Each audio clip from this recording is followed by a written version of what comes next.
The City at World's End. Chapter 8. Middletown Calling.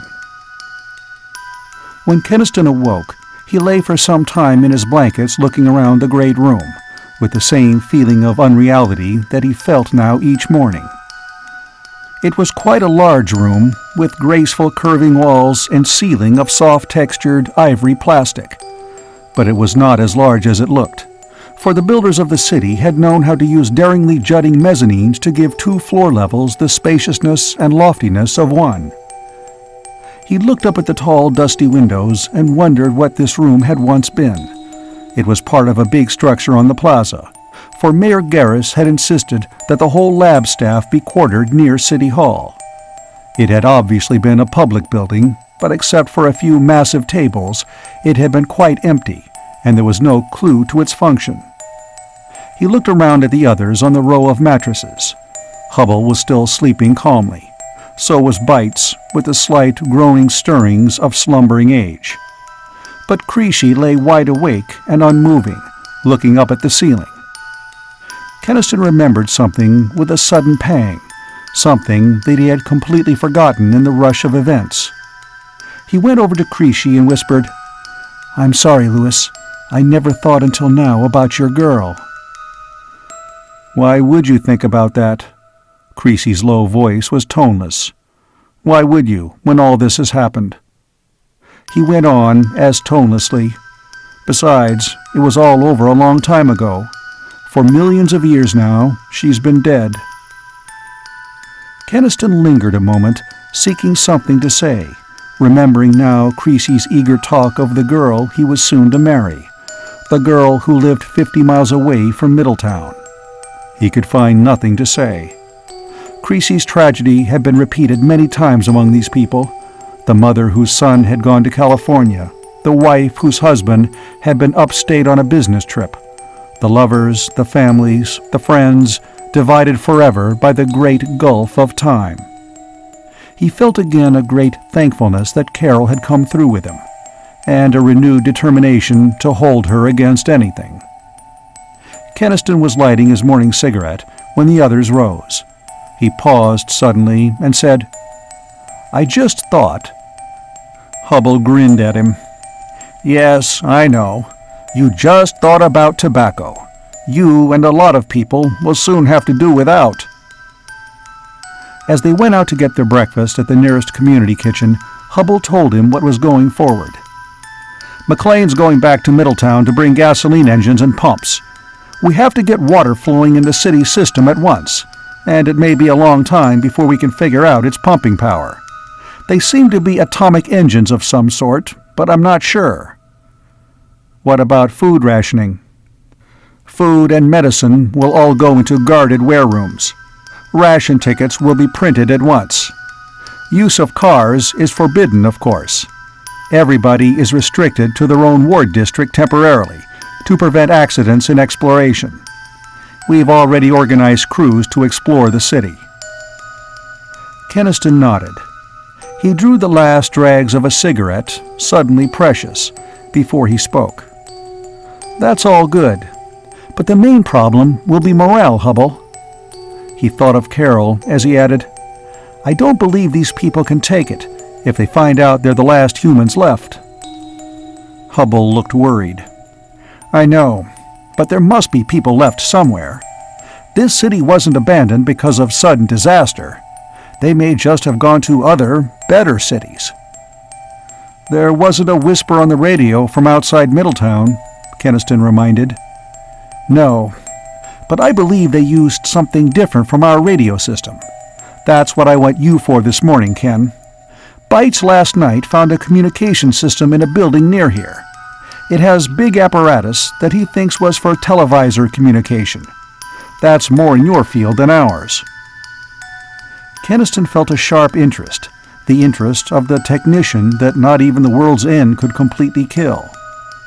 "I'd like to see that." As they walked through the cold red morning, Keniston was surprised by the unexpectedly everyday appearance of this alien city beneath the dome. Families were trooping toward the community kitchens with the air of going on picnic. A little band of children whooped down the nearest street. a small, woolly dog racing beside them with frantic barking. A bald, red-faced man in undershirt and trousers smoked his pipe and looked down the mighty street with mild curiosity. Two plump women, one of whom was buttoning a reluctant small boy into his jacket, called to each other from neighboring doorways. "And they say that Mrs. Byler's feeling better now, but her husband's still poorly." "Human beings," said Hubble, "are adaptable. Thank God for that. But if they're the last, they won't be able to adapt to that." Hubble shook his head. "No, I'm afraid not." After breakfast, Bites led them to a big square building 2 blocks off the plaza. Inside was a large, shadowy hall in which bulked a row of tall, square blocks of apparatus. They were obviously televisor instruments. Each had a square screen, a microphone grating, and beneath that a panel of control switches, pointer dials, and other less identifiable instruments. Keniston found and opened a service panel in the back of one. Brief examination of the tangled apparatus inside discouraged him badly. They were televisor communication instruments, yes, but the principles on which they worked are baffling. They didn't even use vacuum tubes. They'd apparently got beyond the vacuum tube. "Could you start one of them transmitting again?" Keniston shook his head. "The video system is absolutely beyond me. No resemblance at all to our primitive television apparatus." Hubble asked, "Would it be possible then to use just the audio system? Use one of them as a straight sound radio transmitter?" Keniston hesitated. "That might be done. It'd be mostly groping in the dark, but there are some familiar bits of design."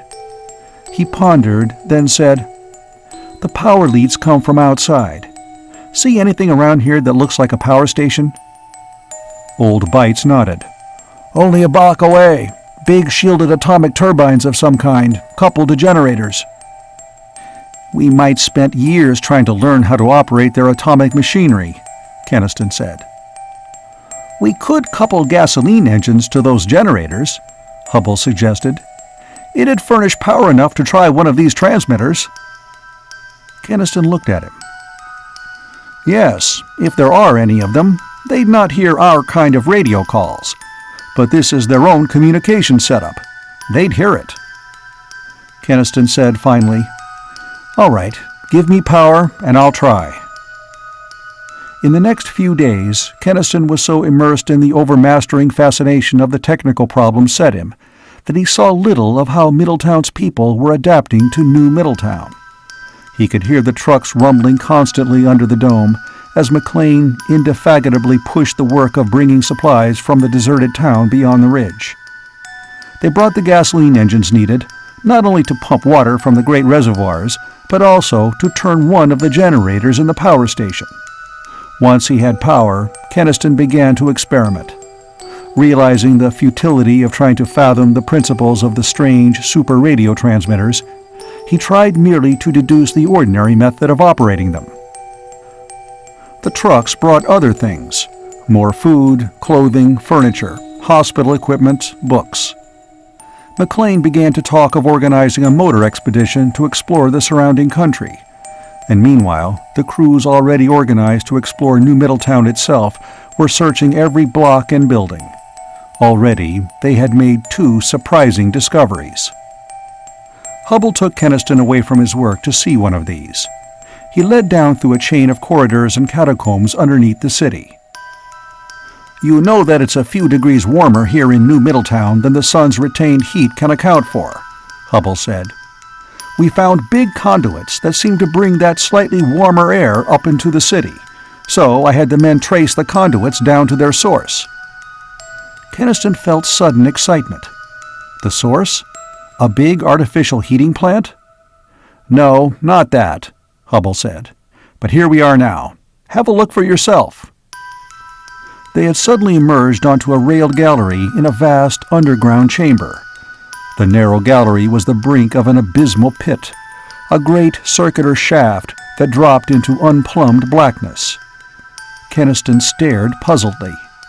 He saw that big conduits led upward out of the pit, and then diverged in all directions. "The slightly warmer air comes up from this shaft," Hubble said, nodding toward the pit. He added, "I know it sounds impossible, to our engineering experience, but I believe this shaft goes downward many, many miles. I believe it goes down into Earth's core." "But Earth's core is incredibly hot," Keniston objected. "It was hot, millions of years ago," Hubble corrected. "And as it grew cooler, as the surface grew cold, they built this domed city, and maybe others like it, and sank a great shaft downward to bring up heat from the core. But Earth's core is even cooler now, almost cold. And now there is only a trifle of heat from it to warm the city a little." "So that's why they couldn't live here anymore. It was the Earth heat they depended on, and that ran out," said Keniston a little hopelessly. The second discovery was made by Jennings, a young auto salesman who headed one of the exploration crews. He brought news of it to the scientists, and Keniston went with Bites and Creasy to see it. It was simply a big, semicircular meeting hall in one of the larger buildings, with tiers of several hundred seats. "A council room, or lecture hall maybe?" said Bites. "But what's unusual about it?" "Look at those seats in the second tier," said Jennings. They saw then what he meant. The seats in that tier were not ordinary metal chairs like the others. They were different from the chairs, and different from each other. Some of them hardly looked like seats at all. One row of them were very wide and flat and low, with broad backs that flared in a little inward. Another row were very narrow seats that had no backs at all. Still, others looked a little like curved lounging chairs, but the curve was an impossibly deep one. "If they're seats," said Jennings, "they weren't intended for ordinary human people to sit in." Keniston and the others looked at each other, startled. He had a sudden, grotesque vision of this hall crowded with an audience partly human and partly what? Had humanity, in the last ages, shared the Earth with other races that were not human? "We are all jumping to conclusions." Bite's voice broke the spell. "They may not be seats at all." "But," he added to Jennings as they left, "better not tell the people about this. It might upset them." What the other exploration crews had found was summarized in a short speech by Hubble at the big town meeting of Middletown's people held in the plaza on Sunday afternoon.